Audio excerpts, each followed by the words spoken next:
Hello friends, welcome back to my channel NORCET preparation with my NORCET diary. और हम अपने channel के through NORCET का full syllabus cover कराने वाले हैं। और लास्ट टाइम हम आपको इसोफेजियल डिजीज़ को पढ़ा रहे थे, जिसमें हमने आपको पढ़ाया था बेलोरी वीज सिंड्रोम। उसके बाद हमने पढ़ाया था आपको बोरहेफ सिंड्रोम। और आज हम पढ़ाएंगे GERD, gastro oesophageal reflux disease. मतलब गैस्ट्रो मतलब स्टमक से इसोफेगस की तरफ रिफ्लक्स हो रहा है। कौन से? गैस्ट्रो के कंटेंट, मतलब स्टमक के जो कंटेंट है वो कहाँ रिफ्लक्स हो रहे हैं? इसोफेगस में। तो यही हमने नीचे लिखा है, stomach content flow back into the oesophagus. मतलब स्टमक के जो कंटेंट है, कौन कौन क्या क्या चीज़ें होती हैं स्टमक में? एसिड, पेप्सिन, बाइल, ये सारी चीज़ें होती हैं। ये कहाँ पर फ्लो बैक हो रहे हैं? इसोफेगस में, जिसकी वजह से and oesophagus mucosal wall damage, जिसकी वजह से इसोफेगस की जो मिकोजो वाली लेयर है, वॉल है, वो डैमेज हो रही है। इसी को हम क्या बोलते हैं? GERD। GERD is chronic disease. Chronic मतलब एक बार के रिफ्लक्स होने की वजह से ऐसा नहीं होता कि एक बार स्टमक का कंटेंट ऊपर गया तो GERD हो गया। ये लॉन्ग टाइम डिजीज है, लॉन्ग टाइम प्रॉब्लम है, धीरे धीरे स्लोली प्रोग्रेस करती है। बार बार अगर ऐसा होता है कि स्टमक के कंटेंट बार बार इसोफेगस में जा रहे हैं, तो तब ये डिजीज़ GERD होगी। तब इसोफेगस की जो वॉल है, म्यूकोजल वॉल, वो डैमेज होगी और उसको हम GERD कहेंगे। तो ये GERD क्या है? एक क्रॉनिक डिजीज़ है, long time progressive disease. Why GERD form? GERD क्यों होता है? क्या कारण है? पहला, लोअर इसोफेगस इंस्फिंक्टर, यानी कि कार्डिया इंस्फिंक्टर इज वीक। देखो, ये है हमारा इसोफेगस और ये है हमारा स्टमक। इसके बीच में क्या होता है? एक इंस्फिंक्टर होता है। इसको हम क्या बोलते हैं? Cardia sphincter. क्या बोलते हैं इसको हम? Cardia sphincter. और इस इंस्फिंक्टर के वीक होने की वजह से, ढीला होने की वजह से, जो हमारा स्टमक का कंटेंट है वो ऊपर इसोफेगस में चला जाता है, जिसकी वजह से GERD होता है। Reflux is chronically then GERD form. अगर रिफ्लक्स क्रॉनिकली मतलब बार बार हो रहा है तभी GERD होगा। रिफ्लक्स अगर समटाइम, कभी कभार अगर एसिड रिफ्लक्स हो रहा है इसोफेगस में, तो GERD नहीं होगा। ठीक है।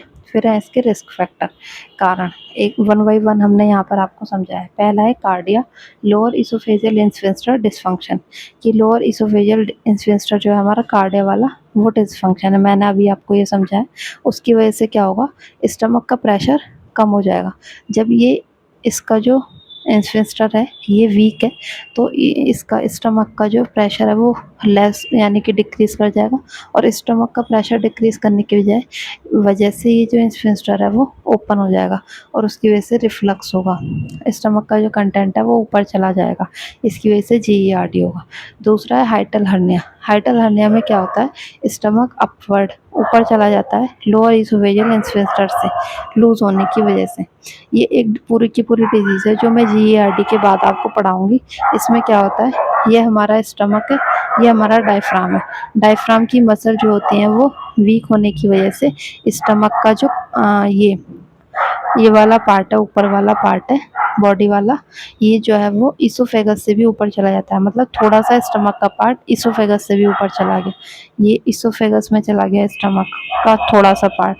तो जब इस स्टमक ही इसोफेगस में चला गया तो वहाँ स्टमक के कंटेंट तो आएंगे, और स्टमक के कंटेंट आएंगे तो क्या होगा? रिफ्लक्स होगा।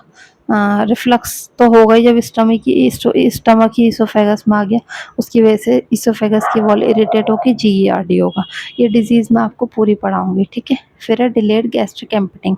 मतलब कि बहुत देर से आपने कुछ नहीं खाया, आप खाली पेट हैं। अगर बहुत देर से कुछ नहीं खाया तो स्टमक का जो प्रेशर है वो बढ़ जाएगा, और स्टमक का प्रेशर बढ़ने की वजह से जो ये इंस्फिंक्टर है ये ओपन हो जाएगा और एसिड का रिफ्लक्स हो जाएगा, जिसकी वजह से GERD हो जाएगा। फोर्थ है increase intra abdominal pressure. Intra abdominal pressure मतलब पेट पर बहुत ज़्यादा प्रेशर का बढ़ना। पहला एसाइटिस की वजह से, चारों तरफ पेट में फ्लूइड है, तो एसाइटिस की वजह से जो एब्डोमेन का प्रेशर है वो बढ़ जाएगा। अगर स्टमक पर भी प्रेशर पड़ने लगेगा तो ये ढक्कन ओपन हो जाएगा, लोअर इसोफेजियल वाला जो स्फिंक्टर है, और एसिड का रिफ्लक्स हो जाएगा। ये सारे एब्डोमेन प्रेशर को ही बढ़ाते हैं। जैसे कि मोटापा, प्रेगनेंसी में भी देखा होगा कि जो यूट्रस है वो अपना साइज को बढ़ाता रहता है, बढ़ाता रहता है, बढ़ाता रहता है एट द 39 वीक, ठीक है। तो उस समय एसिड का रिफ्लक्स ज़्यादा होता है क्योंकि यूट्रस का जो प्रेशर है वो सीधे डायरेक्ट स्टमक पर पड़ता है और स्टमक पर इंट्रा एब्डोमिनल प्रेशर ज़्यादा होने की वजह से क्या होगा, जो हमारा इंस्फिंक्टर है वो क्या कहते हैं ओपन हो जाएगा और उसकी वजह से एसिड रिफ्लक्स कर जाएगा और जीईआरडी हो जाएगा। ऐसे ही हमें टाइट कपड़े नहीं पहनने चाहिए। टाइट कपड़े पहनने की वजह से भी इंट्रा एब्डोमिनल प्रेशर बढ़ता है। एब्डोमेन पर प्रेशर एक तरीके से बढ़ता है जिसकी वजह से रिफ्लक्स होता है। लाइफस्टाइल फैक्टर जैसे कि alcohol, smoking, caffeine, spicy, fatty meal, ये सारी चीज़ें नहीं लेनी चाहिए क्योंकि ये एसिड को बढ़ाती हैं। स्टमक अगर हम ऐसी स्पाइसी चीज़ खाते हैं तो ये सारी चीज़ें एसिड को बढ़ाती हैं, जैसे कि एचसीएल को बढ़ाएंगी और अगर एचसीएल बढ़ेगा तो जीईआरडी होगा। जीईआरडी कैसे होगा, एसिड के बढ़ने से स्टमक का जो प्रेशर है वो बढ़ जाएगा और उसकी वजह से रिफ्लक्स होगा और रिफ्लक्स होने की वजह से जीईआरडी होगा। समझ गए आप? अगर एचसीएल का प्रोडक्शन ज़्यादा हो रहा है तो स्टमक का प्रेशर बढ़ जाएगा और स्टमक का प्रेशर बढ़ने की वजह से जो इंस्फिंक्टर है वो लूज़ हो जाएगा और एसिड इसका एसिड जो है वो रिफ्लक्स कर जाएगा और जीईआरडी हो जाएगा। कुछ ड्रग्स होती हैं जो कि बॉडी की मसल्स को लूज़ करती हैं, जैसे calcium channel blockers, theophylline, nitrate, anticholinergic drugs, ये सारी बॉडी की मसल्स को लूज़ करती हैं। इसकी वजह से लोअर इसोफेजियल इंस्फिंक्टर लूज़ हो जाता है और एसिड जो है वो रिफ्लक्स कर जाता है और जीईआरडी हो जाता है। ये तभी होती हैं जब ये सारी चीज़ें लगातार बनी हुई हों। ये नहीं कि एक आध बार के होने से जीईआरडी हो जाएगा, नहीं। अगर लंबे समय से कोई बीमारी बनी हुई है तो हमारा क्या होता है, जीईआरडी तभी होता है, ठीक है। फिर है हमारे सिम्टम्स। सिम्टम्स में पहला है टिपिकल सिम्टम। टिपिकल का मतलब होता है जो कि कॉमन होते हैं, विशिष्ट होते हैं, है ना। जैसे कि हर्ट बर्न, हमें क्या दिखाई देगा, रेट्रोस्टर्नल पेन दिखाई देगा। रेट्रोस्टर्नल पेन मतलब कि जो हमारी स्टर्नम वाली हड्डी होती है इसके पीछे की तरफ दर्द होगा। खाना खाने के बाद ये दर्द ज़्यादा होता है। इसका क्लासिकल साइन होता है पायरोसिस, ठीक है। दूसरा हमारा रिगर्जिटेशन। रिगर्जिटेशन मतलब कि एसिड ज़्यादा बन रहा है तो वो मुंह में क्या करेगा, कड़वापन या खट्टापन सा आएगा, ऐसा ऐसा रिगर्जिटेशन, ऐसा मुंह में एसिड का जो रिफ्लक्स है वो एसिड जो है थोड़ा मुंह में आता है, उसकी वजह से मुंह में टेस्ट जो हो जाता है वो कड़वा, मुंह कड़वा कड़वा या फिर खट्टा खट्टा लगता है। तीसरा है डिस्फेजिया। एसिड का रिफ्लक्स होने की वजह से सोलोइंग प्रॉब्लम।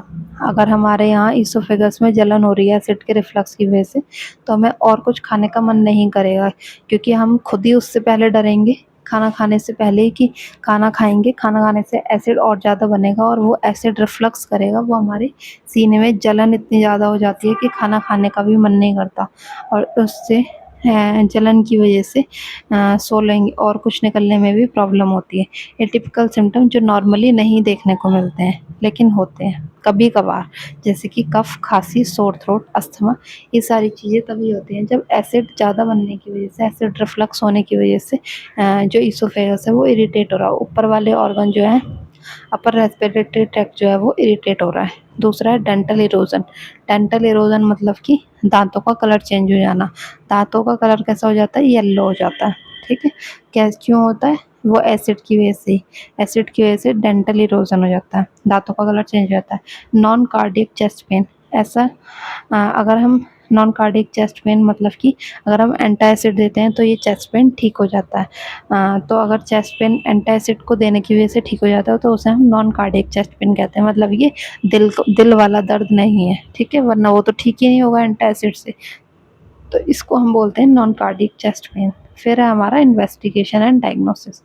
इन्वेस्टिगेशन में हम क्या करेंगे, जो भी पेशेंट अपनी हिस्ट्री देगा कि खाना खाने पर दर्द होता है और पेंटोप डीएसआर वगैरह अगर वो लेता है तो पेन में रिलीफ मिल जाता है, इस तरह की पेशेंट हिस्ट्री देगा। लेकिन गोल्ड स्टैंडर्ड टेस्ट क्या है इसका, 24 आवर पीएच मॉनिटरिंग, कि हम ईसोफेगस में पीएच मॉनिटरिंग करें। पीएच जो होगा हमारा बढ़ा हुआ आएगा क्योंकि वहाँ पर बार बार एसिड का रिफ्लक्स हो रहा है। दूसरा है हमारा एंडोस्कोप। अगर हम म्यूकोजल वॉल को देखेंगे, एंडोस्कोपी क्यों करते हैं, म्यूकोजल वॉल कहीं डैमेज तो नहीं हुई है, बार बार रिफ्लक्स होने की वजह से म्यूकोजल वॉल कहीं डैमेज तो नहीं है, इसलिए हम एंडोस्कोपी करते हैं। चौथा है हमारा ईसोफेजियल मैनोमेट्री। ईसोफेगस के प्रेशर को मॉनिटर करते हैं कि ईसोफेजियल में प्रेशर कितना है। एसिड के बार बार रिफ्लक्स होने की वजह से वहाँ का जो प्रेशर है वो बढ़ा हुआ आएगा। पांचवा हमारा बेरियम सोलो। बेरियम सोलो करके करा के पेशेंट को एक्सरे करेंगे। उसमें हमें ये पता चलेगा कि हाइटल हर्निया वगैरह तो नहीं है ना? इसोफेजियल इन्फेस्टर की कोई बीमारी तो नहीं है ना? ये सारी चीज़ों का हमें बेरियम सोलो करके एक्सरे करेंगे तो इस हाइटल हर्निया में क्या दिखाई देगा कि जो स्टमक का कुछ पार्ट है वो इसोफेगस से भी ऊपर आ गया है, ठीक है? रेस्ट पार्ट नीचे है, इस तरह का एक्सरे में दिखाई देगा। इसोफेगस यहाँ से फूला हुआ दिखाएगा, इसका मतलब स्टमक का पार्ट यहाँ आ गया है। इस तरह का हमें बेरियम सोलो के बाद एक्सरे में दिखाई देगा। फिर है हमारा ट्रीटमेंट हम क्या देंगे? हम देंगे वेट डिक्रीज, मतलब कि वजन को कम करना, कि जिससे कि हमारा इंट्रा एब्डोमिनल प्रेशर ना बढ़े। एलिवेट हेड ऑफ बेड, खाना खा मतलब कि जब हम सोएं तो अपने सिर को थोड़ा ऊपर उठा कर रखें, जिससे कि एसिड का रिफ्लक्स, अगर हम सिर नीचे कर लेंगे है ना तो एसिड का रिफ्लक्स ऊपर को आएगा, इससे एसिड का रिफ्लक्स नहीं होगा। आफ्टर मील नॉट स्लीपिंग, एकदम खाना खा के ना सोएं। Avoid spicy fatty and coffee smoking, जो हमारे ट्रिगर वाले पॉइंट है जो HCl के प्रोडक्शन को बढ़ा रहे हैं, इन सब को अवॉइड करेंगे, मतलब इनको नहीं लेना है। टेक स्मॉल फ्रिक्वेंट मील, अवॉइड लार्ज मील, ऐसा नहीं कि 10-15 रोटी एक साथ खा के बैठ गए, छोटी छोटी मील लो। छोटी छोटी मील स्मॉल अमाउंट में लोगे तो उससे क्या होगा, एसिड का प्रोडक्शन ज़्यादा नहीं होगा, ठीक है, और एसिड रिफ्लक्स नहीं करेगा। फिर है हमारा मेडिकल मैनेजमेंट क्या लेते हैं? PPI जैसे कि पेंटापराजोल, ओमेपराजोल, ये एसिड के प्रोडक्शन को कम करते हैं, ठीक है। H2 blocker less effective then PPI, ये थोड़े से कम इफेक्टिव है पीपीआई से जैसे कि रेनिटिडीन, फेमोटिन, ये सब एसिड के प्रोडक्शन को कम करने में हेल्प करते हैं। Antacids quick and short relief, ये जो है वो तुरंत आराम देते हैं लेकिन थोड़े समय के लिए देते हैं। फिर है हमारा प्रोकाइनेटिक, ये क्या है? गैस्ट्रिक एम्पेटिंग को बढ़ाते हैं, पेट को जल्दी भर देगा, जल्दी खाली कर देगा, जैसे कि मेटोक्लोप्रामाइड, डोम्पेरिडोन, ये हमारे प्रोकाइनेटिक है। ये हमारे पेट को जल्दी से खाली कर देंगे, और अगर पेट को जल्दी खाली कर देंगे, पेट जल्दी से साफ़ कर देंगे तो मतलब खाने को आगे भेज देते हैं इंटेस्टाइन के पास, तो खाना अगर वहाँ ज़्यादा देर तक रुकेगा ही नहीं तो एसिड भी ज़्यादा नहीं बनेगा, ठीक है। फिर है हमारी सर्जरी, ये इम्पॉर्टेंट है, ये आपको नाम याद रखना है, निसेंस फंडोप्लिकेशन। इसमें क्या करते हैं हम? स्टमक के फंडस वाले पार्ट को लोअर इसोफेजियल इन्फ्लुएंसर के चारों तरफ लाइगेट कर देते हैं और इन्फ्लुएंसर टाइट हो जाता है। मेन प्रॉब्लम क्या है? लोअर इसोफेजियल इन्फ्लुएंसर का लूज होना या वीक होना, तो इसीलिए इस वाले सर्जरी का नाम आपको याद रखना भी उतना ही इम्पोर्टेंट हो गया है, क्योंकि इसका मेन कॉज क्या है? लोअर इसोफेजियल जो इन्फ्लुएंसर है वो वीक है, तो इसकी वजह से हम क्या करते हैं? निसेंस फंडोप्लिकेशन करते हैं। या आप नाम डालना, यूट्यूब पर डाल लेना या फिर गूगल कर लेना, इमेज आपको समझ आएगी कि जो हमारा स्टमक वाला पार्ट है, इसका ऊपर वाला जो पार्ट है इसको इसोफेगस के चारों तरफ घुमा के लाइगेट कर देते हैं, जिससे जो हमारा ये इन्फ्लुएंसर है वो टाइट हो जाता है, ठीक है। आप इसकी वीडियो देखना, वैसे तो आपको याद रहेगा लाइफ टाइम, लेकिन आपको क्वेश्चन जो आने वाला है सर्जरी के नेम से ही आएगा, ऐसा नहीं है कि कोई वीडियो आपको भेजेगा इस चीज़ की, है ना। तो आपको नाम याद रखना है, निसेंस फंडोप्लिकेशन। इसके कॉम्प्लिकेशन क्या होते हैं? GERD के, इन्फेक्शन इन इसोफेजाइटिस यानी कि इन्फेक्शन हो सकता है वहाँ पर, बार बार रिफ्लक्स होने की वजह से इन्फेक्शन भी होगा, बार बार रिफ्लक्स होगा तो डैमेज होगा वहाँ कुछ ना कुछ, और अगर डैमेज होगा तो आपके WBC वहाँ आ जाएंगे उसको रिपेयर करने के लिए। और भाई कहीं भी WBC अगर आ रहे हैं, चाहे रिपेयर करने के लिए आ रहे हैं, तो वहाँ पर क्या होगा? इन्फ्लामेशन, ठीक है। दूसरा है अल्सर बन सकते हैं, बार बार कोई चीज़ इरिटेट हो रही है तो वहाँ अल्सर हो सकता है। बैरेट इसोफेगस हो सकता है, या फिर एडिनोकार्सिनोमा, लास्ट स्टेज कैंसर। बार बार चीज़ इरिटेट वहाँ का सेल इरिटेट होता रहेगा तो वो अपना रूप ही बदल देगा, और क्या किस रूप में चेंज हो जाएगा? कैंसरस फॉर्म में अपने आप को बढ़ा लेगा, ऐसा हो सकता है, ठीक है।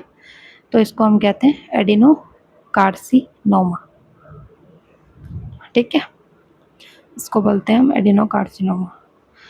चलो भाई, आज का हमारा टॉपिक यहीं पर ख़त्म हुआ, और मिलते हैं अपनी नेक्स्ट वीडियो में, उसमें हम आपको पढ़ाएंगे हाइटल हर्निया। आप बस वीडियो को लास्ट तक बने रहिए। मैं बस यही कहूँगी कि आप कोई भी टॉपिक अगर पढ़ रहे हैं तो 1-2 मिनट से कोई भी अंदाज़ा ना लगाएँ या फिर इस चीज़ से बिल्कुल अंदाज़ा ना लगाएँ कि भई डायरी से कौन नोट सेट निकाल लेगा। निकालने वाले बेटा इससे भी निकाल लेंगे और ना निकालने वाले 15 किताब मोटी-मोटी खरीद के भी नहीं निकाल पाते हैं ना। तो इस चीज़ पे मत जाइए, केवल पढ़ने पे ध्यान दीजिए। कंटेंट एकदम सेलेक्टिव है आपके लिए, बिल्कुल भी उससे कॉम्प्रोमाइज़ नहीं किया गया है। और रही बात क्वेश्चन लगाने की, तो मैं डेली 50 क्वेश्चन अपने चैनल पर अपडेट करती हूँ, आप वहाँ से क्वेश्चन लगाइए, चाहे टॉपिक कंप्लीट हुआ हो या ना हुआ हो। डेली 50 क्वेश्चन या 100 क्वेश्चन का टारगेट लेके चलिए, ठीक है। चलो आज का टॉपिक यहीं ख़त्म करते हैं। Bye bye, take care, all the best for NORCET 10। और मैं अपने चैनल के थ्रू नॉट सेट का फुल सिलेबस लेकर आई हूँ और फुल सिलेबस मुझे कवर कराना ही है, ये तो मैं आपसे प्रॉमिस करती हूँ, ठीक है। Bye bye, take care. जो भी आपको कुछ समझ ना आए तो आप क्या करेंगे, कमेंट बॉक्स आपके लिए एकदम खुला है, कमेंट करें।